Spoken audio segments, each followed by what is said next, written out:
Grabe ang ulan ngayon, tuloy-tuloy, halos isang buwan na, tapos meron pa daw parating na 3 bagyo. Grabe talaga ang panahon na to. Pero alam mo ba, kapag sinubukan mo to, 4 na rekado lang ang kailangan mo. Pwede ka na makaipon at kumita ng 45,000. Oo.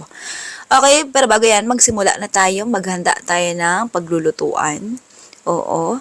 Tanggalin ng takip, at saka natin ilagay yung ating cornstarch. Oo, mga 1 cup yan. Tapos imutin lang natin yung pinaglagyan kasi bawat patak niyan binabayaran natin sa puhunan, di ba? Sa puhunan nyo.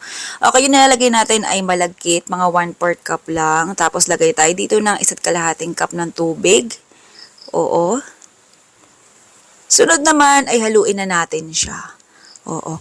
Kaya kung mapansin nyo, hindi pa siya nakasalang sa kalan, kailangan muna natin siyang haluin ng bongga. Oo. Lusawin yung mga dry ingredients kasi medyo mahirap siya haluin. Oo. Okay, kapag ka nalusaw na, sala mo lang sa kalan, tapos diretso lang halo.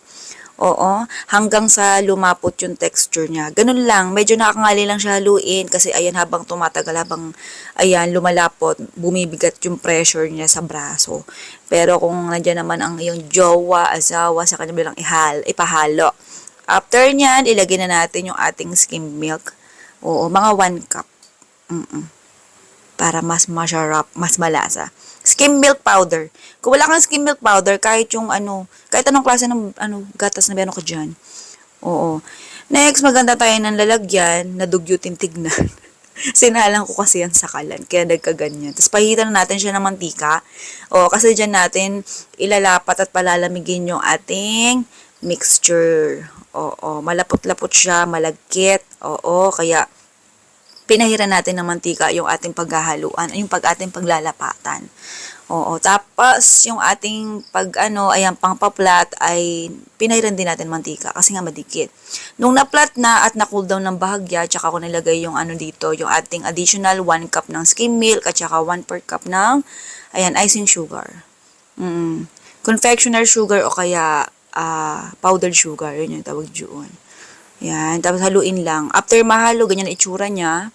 Oo. Tsaka natin siya ilagay sa 60 ml na hinge cups. Karamihan marami nagtatanong kung anong size ng hinge cups. So, ayan, sinabi ko na, girl. Oo. Pasensya na ko at di ko nasasabi. Pero if ever di ko naman nasasabi, sa listahan ng recipe natin, na ilalagay ko naman dun. Oo. Pero kung if ever na hindi na ilagay, depende naman sa inyo kung anong cup ang gusto nyong gamitin, ha? Skim milk yung nilagay kong toppings para mas lumasa yung pagka-milky niya. Okay, takpan mo lang, tapos pwede mo na i-serve agad dyan. Pwede mo siya i-serve ng malamig, pwede rin hindi. Okay, ang pangalan nga pala ng recipe natin, bago to, oo, milky inutak. Instead na, gatas ang nilagay. Okay, sige na, goodbye, good luck. Love you.